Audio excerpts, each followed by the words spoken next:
আমরা যে যা রাজনৈতিক বিশ্বাস থেকে বাংলাদেশকে বদল দেখতে চাই। ওই হোন্ডা মিছিলের বদলে যার যার জেলায় যার যার থানায় যে শহীদ পরিবার আছে তার সঙ্গে গিয়ে গল্প করেন, তাও তো তার মায়ের ভালো লাগবে যে ছেলেগুলো এসছে আমার কাছে। আমি এইটা বলছি। ইউনূস সাহেব কথা দিয়েছে, আমার বন্ধু রাজনৈতিক দলের নেতারা গিয়েছিল, খুব সম্ভবত এই মাসের শেষে আবার উনি বিএনপি সহ সবাইকে ডাকবে এবং সেপ্টেম্বরের ফার্স্ট উইকে রোড ম্যাপ দেবে কিভাবে সংস্কারগুলো করে রাষ্ট্র মেরামত করে নির্বাচনের দিকে যাবে।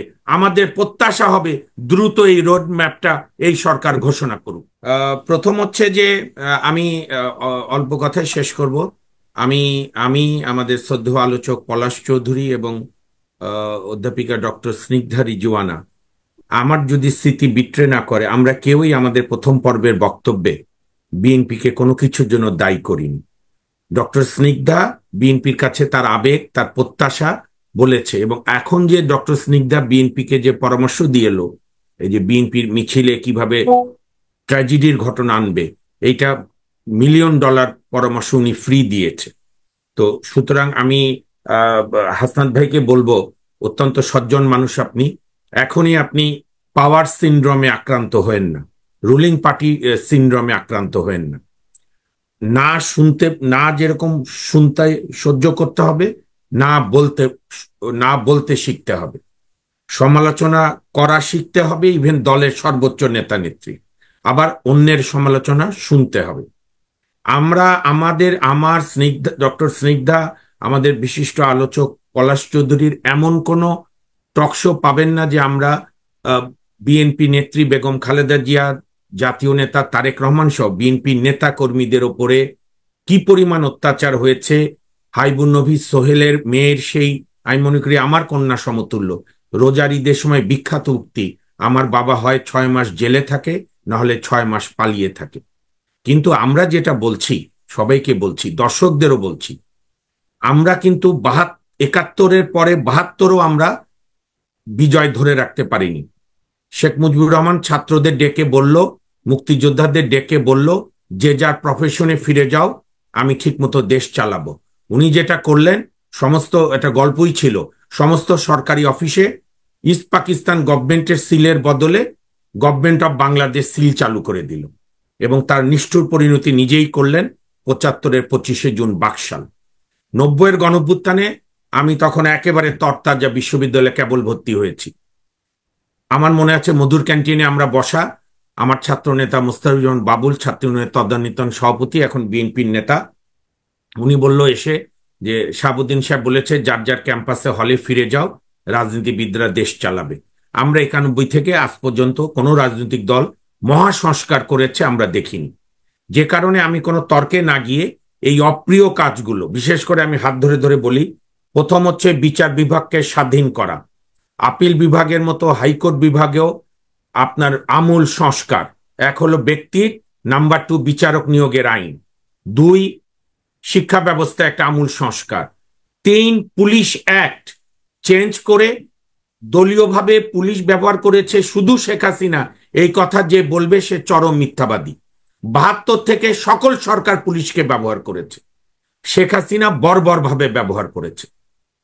সে কারণেই পুলিশের এই যে কনস্টেবল লেভেলের লোকজন যে কয়েকদিন ধরে বলছিল, আমি কৃতজ্ঞ সাগর ভাই আমাকে এরকম একটা অনুষ্ঠানে নিয়েছিল যেখানে পুলিশদের বক্তব্য আমি শুনেছিলাম। কাজী পুলিশ অ্যাক্ট এবং পিআরবি চেঞ্জ করা, যেন ফিউচারে যে কোনো রাজনৈতিক দল ক্ষমতায় আসবে, এটাই গণতন্ত্রের শিক্ষা, সেই রাজনৈতিক দল যেন পুলিশকে দলীয় ক্যাডার হিসেবে ব্যবহার করে না। আমি নিজে ছাত্র রাজনীতি করেছি, হাসনাত ভাই যে বিশ্ববিদ্যালয়ে পড়ান সেই বিশ্ববিদ্যালয়ে আমি ছোটখাটো একটা ছাত্র নেতা ছিলাম, বা ধরেন কর্মী ছিলাম। শান্তিপূর্ণ সহাবস্থান কিন্তু হাসনাত ভাই 91-এর পর থেকে সংকট হয়েছিল।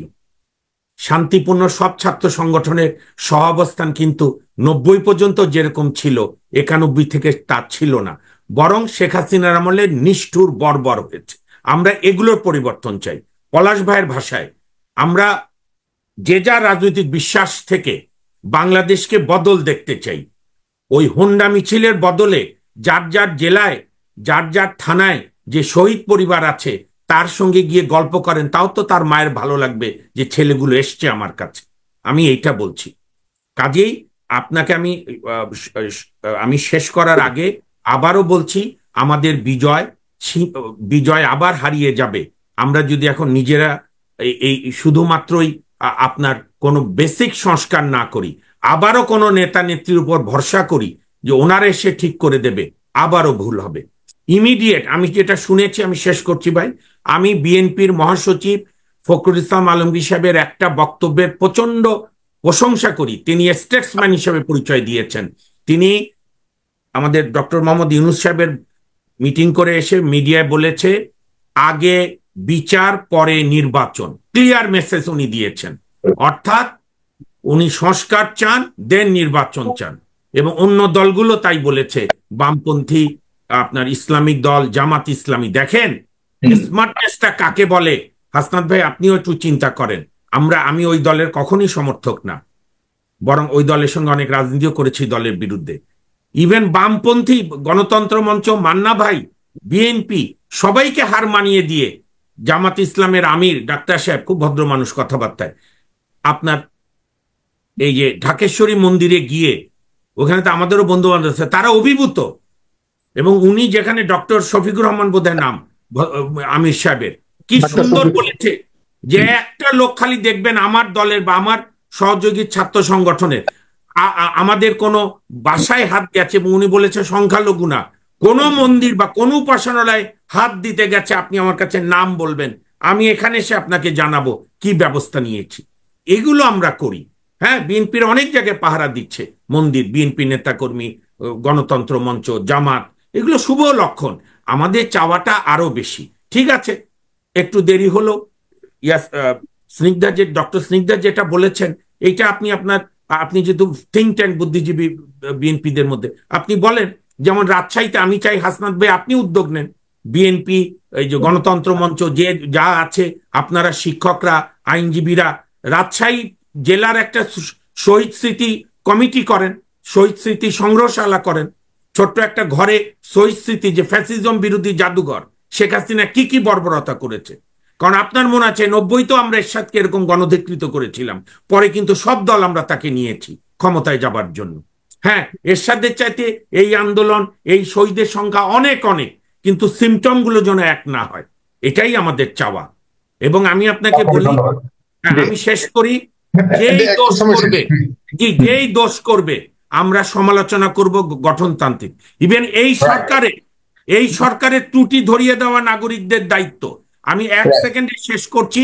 ইউনূস সাহেব কথা দিয়েছে, আমার বন্ধু রাজনৈতিক দলের নেতারা গিয়েছিল, খুব সম্ভবত এই মাসের শেষে আবার উনি বিএনপি সহ সবাইকে ডাকবে এবং সেপ্টেম্বরের ফার্স্ট উইকে রোড ম্যাপ দেবে কিভাবে সংস্কারগুলো করে রাষ্ট্র মেরামত করে নির্বাচনের দিকে যাবে। আমাদের প্রত্যাশা হবে দ্রুত এই রোড ম্যাপটা এই সরকার ঘোষণা করুক। ধন্যবাদ।